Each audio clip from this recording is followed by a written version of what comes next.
Hello. How's everyone doing?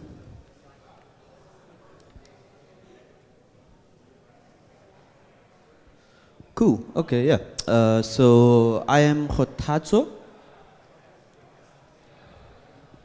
and yeah, I'm from South Africa, Pretoria. Today I'm wearing my Bitcoin Cowries t-shirt. Bitcoin Cowries is a Bitcoin community from Ghana. And yeah, got my t-shirt from Kumi from Bitcoin Cowries. He's also in Ghana. The African Bitcoin conference happened last December, and yeah, it was a fun event. And yeah, that's why I got my t-shirt, and I love their name, Bitcoin Cowries. If you know the history of cowries are, what is this? One of the items that was historically used as money. So I found their usage of the word cowries and Bitcoin as quite interesting because, Bitcoin has a potential of being a non-government issued form of money. So yeah, cool. Let me then start it off, right? Do you guys want to see a magic trick? Cool. I like one volunteer who believes that they can shout the loudest. Who can shout the loudest?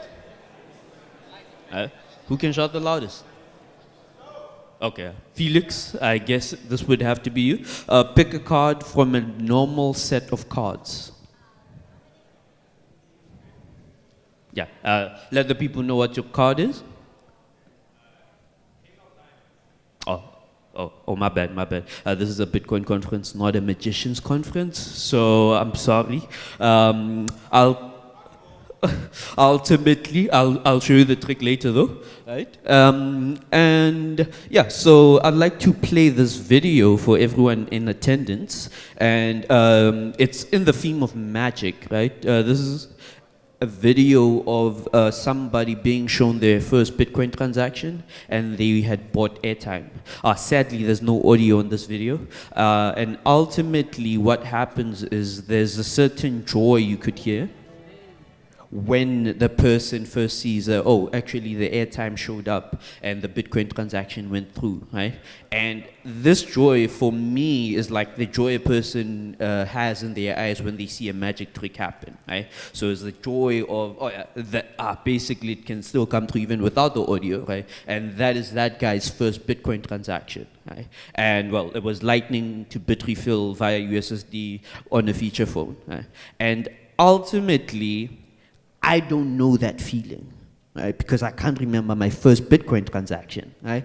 But then going back to magic again, the magic happens in the mind of the audience, right? So the trick, whatever is the technical thing you're doing as a magician in the background doesn't matter. What matters is how you can make the person feel, right?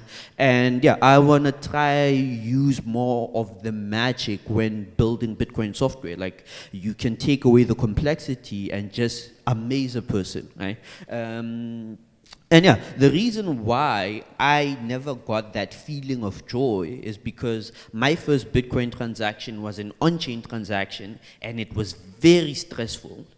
Like I was like, oh, if I get this wrong, then the Bitcoin is gone forever, because somebody told me you need to learn about Bitcoin for you to make your first Bitcoin transaction. So I learned so much. I learned it was irreversible, all that thing. And by the time I was making a Bitcoin transaction, I was stressed. So I never got to feel that type of joy, right? And now we have Lightning. I think a lot of Lightning transactions have that joy to them. Like if you're using Wallet of Satoshi, I know they're in the house. A lot of people have a very seamless experience when they're making their first Bitcoin transaction with Wallet of Satoshi or any other Lightning wallet, because it's seamless. It gives you that magic because it's instant and it just goes through. You can buy a coffee, buy a drink, whatever, right, using Lightning. And yeah, for me, this is where the next step is, and this is where we would get people onboarded, because it's that magic. And yeah, so this is a static QR code. It's also another form of magic. LNURL. Shout out to Fiat Jeff and all the people who worked on the LNURL protocol. That's my static QR code for my account on Machankura. And yeah, so the amazing thing with this is you could just stick it anywhere, and then a person would scan it with a compatible Bitcoin wallet and send a Bitcoin payment. And yeah, even a shop could have it, right? And this is also great because QR codes have been proven as a form of payment. You know, I think across Asia and across China, there was this whole big movement that, oh, QR codes are the next thing, right? So this is actually great for Bitcoin because also Bitcoin has had QR codes for years now, like ever since Bitcoin addresses were a thing. So having a static QR code is similar to having like a static on-chain address, but for Lightning. So yeah. Then the new thing, the new kid on the block is Bolt NFC. I'm the only one who calls it Bolt NFC. It's actually Bolt Card.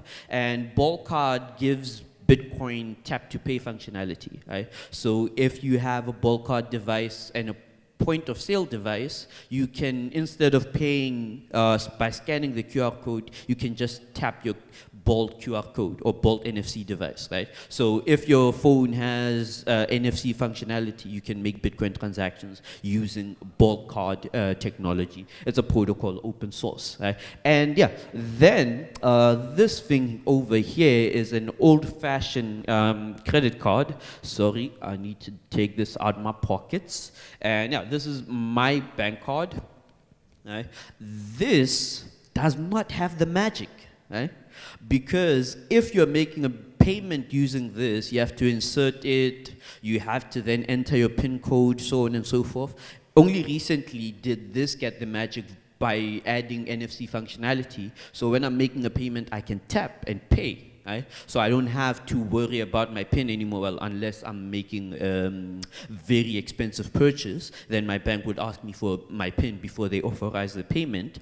But everything else on this has no magic. If you're making an online payment using a old-fashioned card, you enter these card details, the expiry date, and the 3 letters in the back. And why would anyone want to use this anymore? This is bad UX if I've ever seen bad UX. But not only that, it's bad security because a computer can figure out all these letters that are, all these numbers that are on the card by just randomly generating them and trying each one. And the only thing protecting this is the legal system. You know, if I'm running a program that's actually checking all possible cards, combinations, and everything like that, I will probably land up in jail once they catch me because I'll get sloppy. But chances are I can make some money by doing it before they catch me, right? And then what else? Cool. Then Bitcoin. I believe that Bitcoin has all the bits and pieces required for it to compete with every other payment technology in the world, right?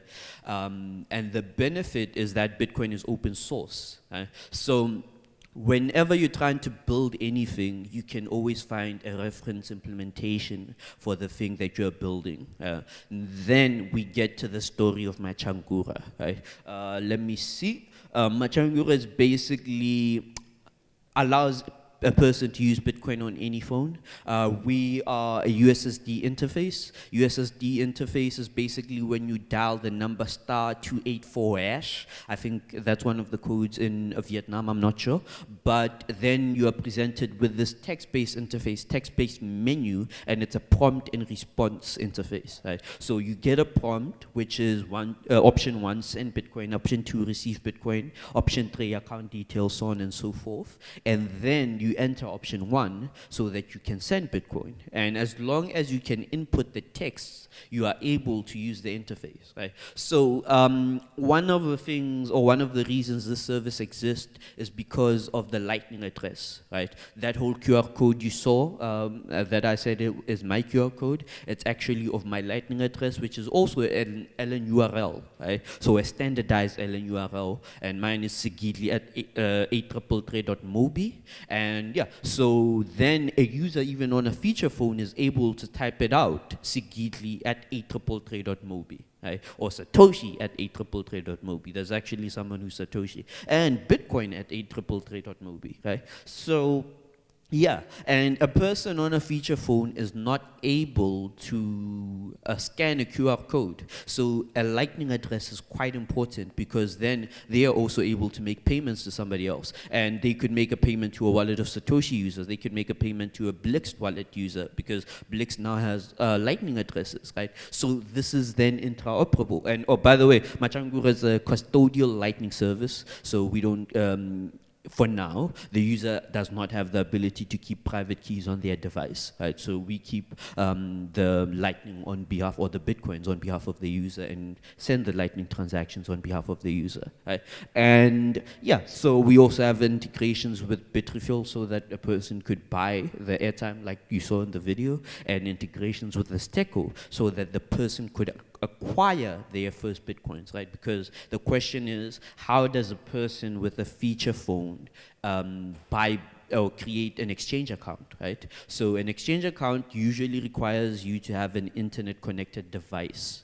And chances are, if you're using this phone as your primary device, you do not have an internet connected device. And the beauty and magic of Azteco vouchers is that you go to the corner store, buy a voucher for like 10 rands or whatever unit of currency you use, and then redeem it for Bitcoin over the USSD interface without having to go to the Azteco website or creating an account with Azteco. And yeah, that's one of the other magical things with Azteco. You don't need an account to redeem your Bitcoin, right? And cool. So magic, right? I forgot what I was going to say with this slide. So note to self, don't just use images in PowerPoint presentations. But yeah, there was some point I had to make. I'll try to remember it maybe. Cool. Oh, yeah. So this is basically what the title of the talk is. The medium is not the message, right? So, now I think I remember. So the message is ultimately Bitcoin and, well, a Bitcoin transaction. And Bitcoin is a digital asset. It's a digital technology, right? And the medium can be any digital medium that you're sending the message through, right? So the medium is not the message, and I went with the medium is not the message because there's a talk or a book that says the medium is the message. But with regards to Bitcoin, no, right? It could be over the internet, it could be over radio, it could be over the cellular network connection. As long as the message gets to the recipient and, well, the sender sends it, everyone is happy, right? So even in the future of Machankura, as we adding more functionality and giving a person with a feature phone the ability to custody their own Bitcoin, because a SIM card can also store private keys, right? We will figure out a way to actually use the GSM interface to send Bitcoin messages, right? Bitcoin transactions. And Bitcoin transactions, most of them are in hex code by default on chain, right? So hex code is also one of the ways that SMS protocol can work, right? And it could be encrypted and everything like that. And yeah, so in the future, I don't know how far into the future, we will have more Bitcoin transactions that do not require you to use a custodial service. And yeah, so ultimately, a custodial service is still beautiful because of magic, right? A person can make their first Bitcoin transaction without being stressful, without being stressed out and all of that. But for the people who like being stressed out and custodying their own Bitcoins, they will also have the option to actually, store their own Bitcoin. And so let's see what's next. But before questions, I then remembered the point about magic, right? And yeah, this is a question to the audience. Like, what message is a magician trying to send when they are doing a magic trick?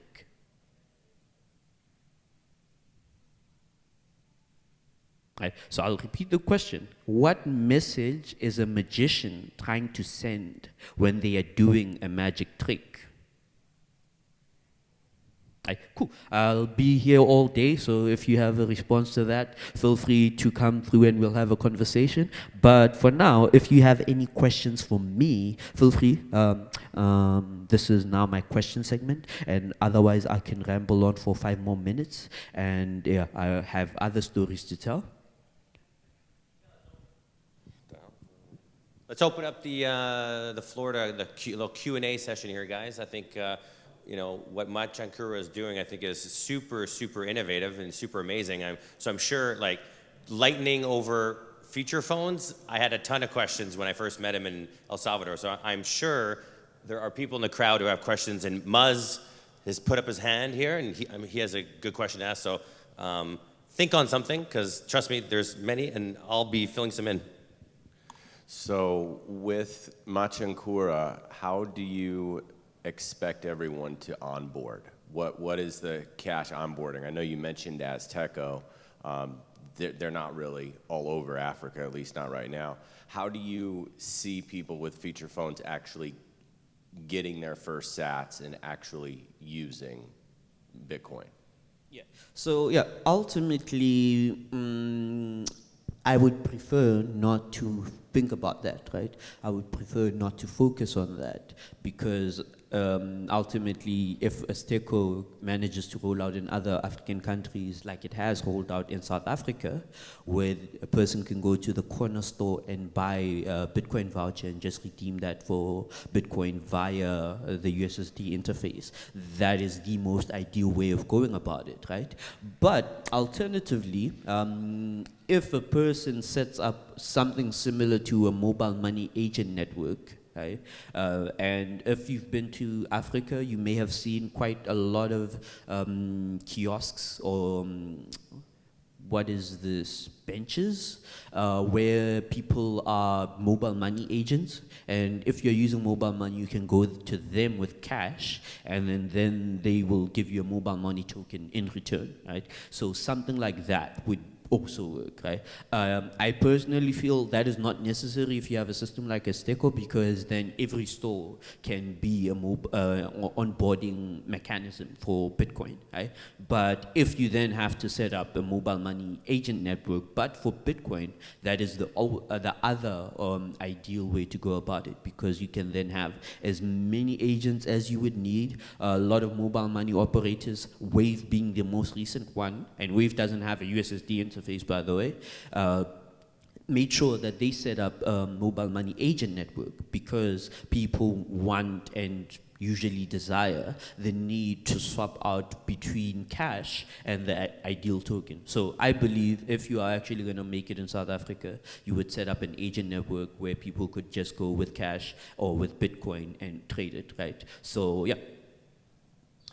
So you know, I would say I don't know how much people know in the crowd about the mobile money networks and the mobile money operators in Africa. I mean, I don't know if I see a lot of African faces here, but walk people through the difference, because Africa is a completely different landscape when it comes to mobile money, right? You have M-Pesa and all the others that kind of followed. So, and obviously Africa was a very unique place because of feature phones, right? They didn't have smartphones, but they wanted a solution for money, and they didn't trust their financial institutions. So maybe do a quick little, educate the crowd in terms of like the history of mobile money first, and then you know, and then I think that's a pretty good place to start, and why Machankura actually is such a phenomenal solution for Africa, because Africa is completely different than the rest of the world. Cool, yeah.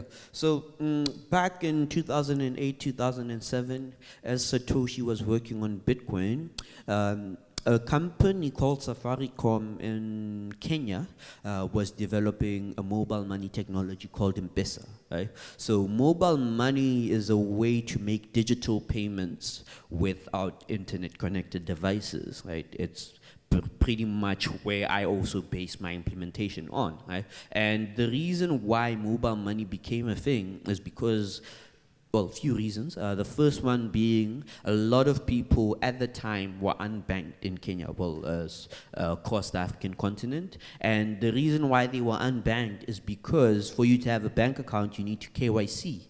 And even today, 50% of the African population does not have a government-recognized identity document, right? So usually you can't open a bank account. Or you live in an area that technically does not yet have addresses, right? So you also can't open a bank account because you don't have an address. And then what happens? Oh, so then mobile money became a thing, and the reason why mobile money works is all you need is a cellular connection, and yeah, the cellular connection then works with SMS and USSD, right? And yeah, Kenya, Safaricom implemented that, and over the next year they onboarded 1 million users in Kenya, and the year after that I think they were on 5 million users, and now they the biggest company in Kenya, and they have digital payments. They made digital payments work without internet connected devices.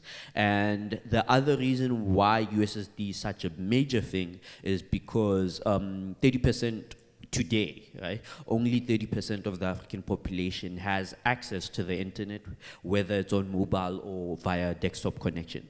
So only 30%, and mobile money still processes like 90% of all digital payments in Africa, right? So I think the actual stat is 94%. So in Africa, any form of digital payments that does not have a USSD interface, it's fighting over the 6% of usage in digital payments, right? So Bitcoin without a USSD interface is fighting over the 6% of usage that happens without a USSD interface. And the reason for this is quite simple, right? Payments require both the sender and the receiver to be able to send and receive the payment, right? It's a network effect. So if you want to send me a payment and I don't have an internet connected device, you cannot send me that payment via PayPal. Right? I would need to have an internet connected device for me to receive that payment. You could send it to my PayPal account, but I wouldn't be in a position to verify that you actually send me that payment. So I may even tell you, no, don't send it until I'm able to check that you actually sent me that payment. And yeah, so most payment protocols need a way where everyone knows that the network effect will be there for everyone who's participating in all the transactions.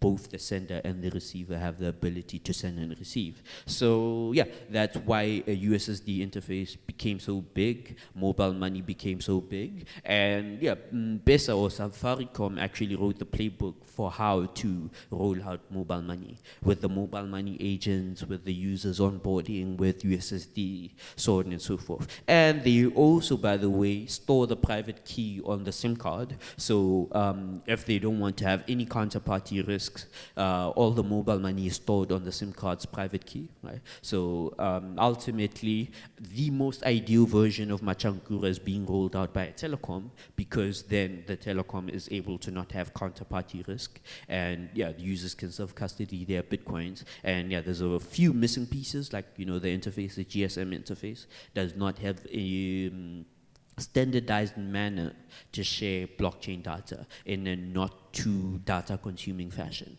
So yeah. Yeah, just share that number again. So in Africa, what percentage of the African population has a smartphone as opposed to having a feature phone? Say that number again so that everybody realizes the size there. So assuming that you could use the stat for internet connected devices, which is 30%, right? As a way to find out who has a smartphone. And yeah, so 30% of the African population would have a smartphone, around there, 25 to 30%, and around 74% has a feature phone. And that stat is used by checking how many SIM connections are in the continent, right? So at least 74% of the population has a feature phone. Yeah, so 74% in the population of Africa is 1 point something billion? I'm bad at math, Yeah, man. something But like yeah, that. so I'll take your word for it. So 74% of Africa can use Machankura because they don't have smartphones, right? So this is incredibly, incredibly important to get Bitcoin and Lightning adoption into developing markets, right? Super important. Trust me, I've already done the stats. I just don't have them top of mind. But I did the math, and obviously Latin America, Southeast Asia, Africa, they all have very similar numbers, right? So getting that next wave of Bitcoiners is very, very important for somebody like Machankura and technology like this, because I think we all kind of take it for granted that maybe we come from a country where maybe smartphones are super prevalent, right? And we just automatically assume, yeah, you just download an app onto your smartphone. How hard is that? But in developing countries, that's not the case, right? So much different. So what Machankura is doing is so incredibly important in terms of Bitcoin adoption. It's incredible.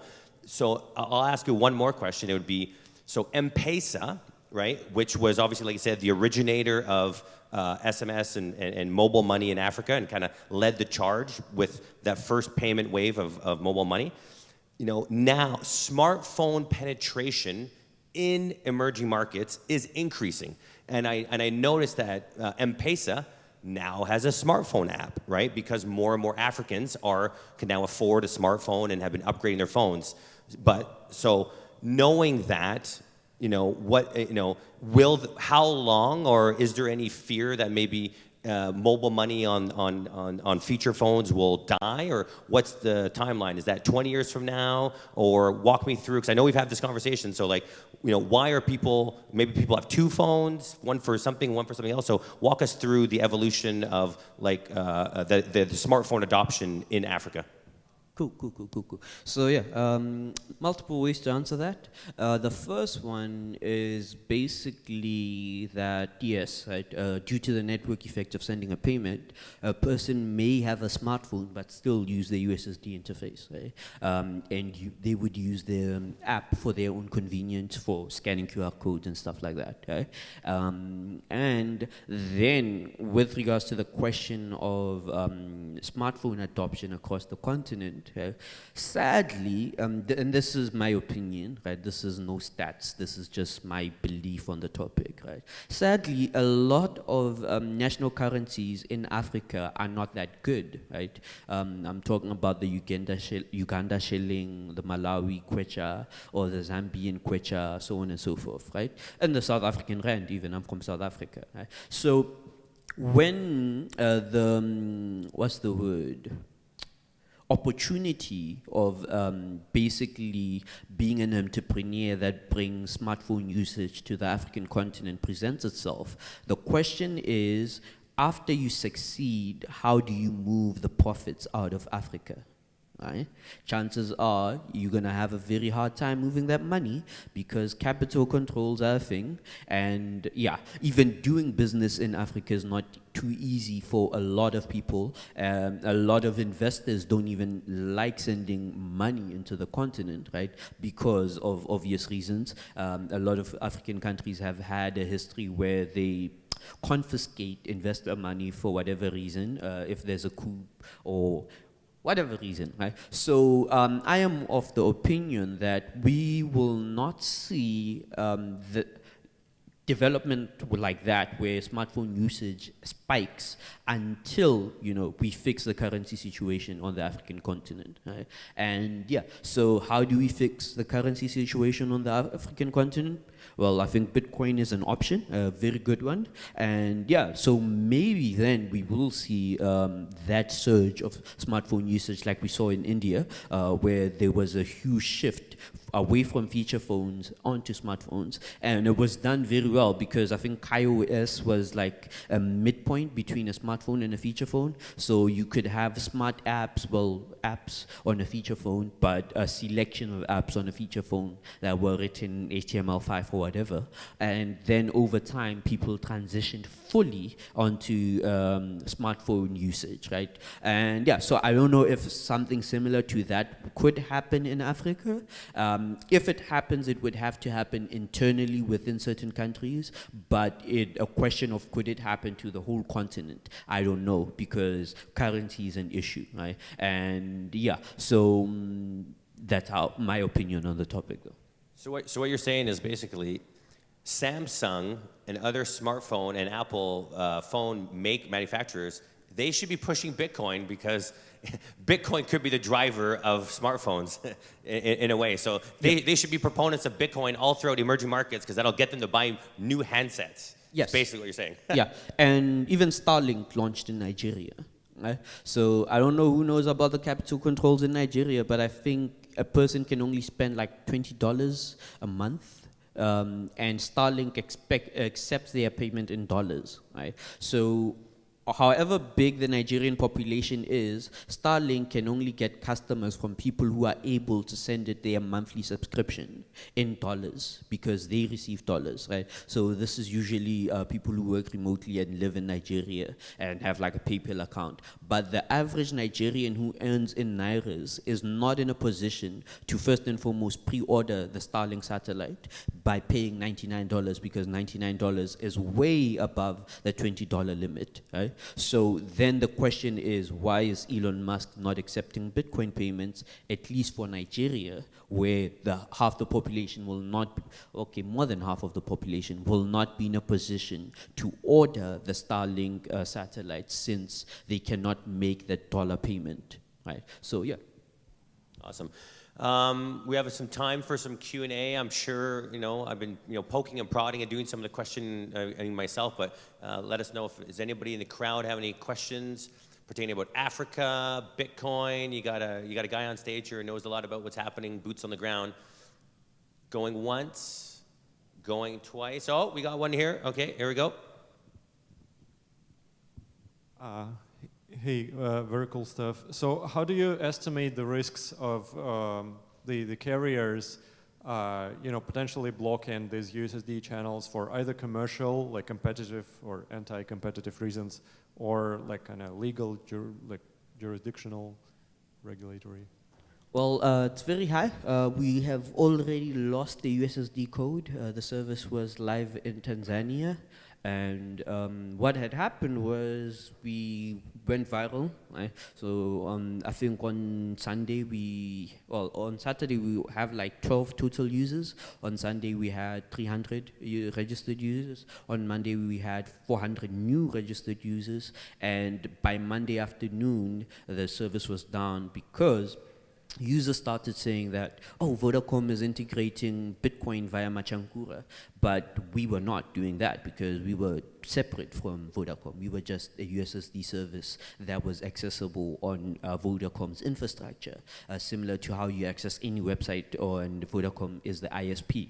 Right? So then Vodacom said, Bitcoin, this looks like a scam, right? And they shut down the USSD code. And then the process for us to get it back is that we have to have a physical office in Tanzania and do the negotiations from scratch, right? So yeah, the risks are quite high, and ultimately that led to us putting up a web interface, so users who would still like to access their funds can still go to web.machankura.com and log in, and then they're able to send out their sats.